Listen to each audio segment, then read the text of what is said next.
And a short while ago, Greek President Alexis Tsipras had a phone conversation with U.S. President Barack Obama discussing the unfolding crisis in Greece. So far, no new terms have been issued for negotiation from either Greece or the leaders of the EU, but chatter that new talks will resume on Wednesday, with many now believing that a Greek exit wouldn't be such a catastrophe since Europe has put up safeguards to limit the so-called contagion. Joining me now to discuss this is economist and author of several books, including the book Confessions of an Economic Hitman, is Mr. John Perkins. John, thank you for joining us today. Let's dig right into the thick of it. According to new numbers from Eurostat, a Grexit, as they're calling it, might be beneficial to both Greece and the rest of the EU, since over the past 7 years, the country's GDP shrank nearly 50%, with more than 25% unemployment. Why would the EU want to keep a neighbor like that in the Union? I mean, nobody likes a neighbor that's constantly asking to borrow 20 bucks, right? Well, that may be true, but on the other hand, if Greece leaves, then it sends a very strong message to Spain, Portugal, Italy, other countries that they might want to do the same thing. So I think what we're looking at here is a threat to the whole EU, and Germany certainly doesn't want to see that happen.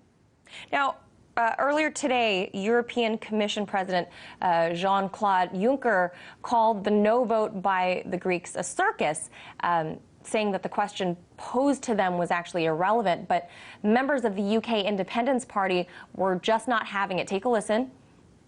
Man hat dem griechischen Volk eine Frage vorgelegt, die sich nicht stellt, weil man zu einem Votum über einen Textvorschlag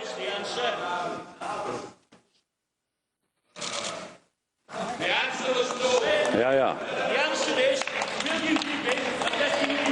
Herr Juncker. Herr Juncker, warten Sie mal einen Moment. Herr Juncker, warten Sie mal einen Moment.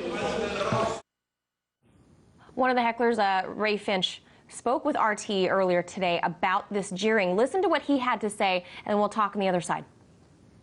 They were being bullied and blackmailed by Mr. Juncker and Mr. Schulz and all the others. They were saying, before the vote, they were trying to terrify the Greek people into voting yes. They were saying, if you don't vote yes, then you're out of the EU. That was the way they were going. And when that plan didn't work, now they're saying, well, what are you voting about anyway? The EU will not allow Greece to leave. They will give in. But the problem for them is, as soon as they give in to Greece, and they will, because Syriza won't back down now, as soon as they give in to Greece, on the door knocking the next morning will be Spain, Portugal and Ireland. And that's the end of their project. And good riddance to it, frankly. Now, John, that was very similar to what you just said, the sentiments you just echoed. Do you feel that his comments also might perhaps echo members of Parliament throughout the Union? Well, I can't say to that, but I wouldn't be surprised. You know, I think one of the significant things here is that Germany got a bailout very much like what Greece is looking for after World War II in the early 50s, when the United States and the Allies bailed Germany out of huge debts that Germany owed. And now it's not willing to do the same thing for Greece. And I think that sends a very strong message. And I think the Greek people have sent a strong message back that the other countries of Europe, that like the ones he mentioned, Italy, Ireland, and Spain, and Portugal, have to look at very, very seriously, and will be looking at very seriously. Now, it sounded almost like Ray Finch would be happy to see the EU disassembled. Did you get that vibe from what he just said? It certainly sounded that way, didn't it? Sure did. Now, yesterday, economist Paul Krugman said that Prime Minister Tsipras and Syriza won big and stood up to the EU.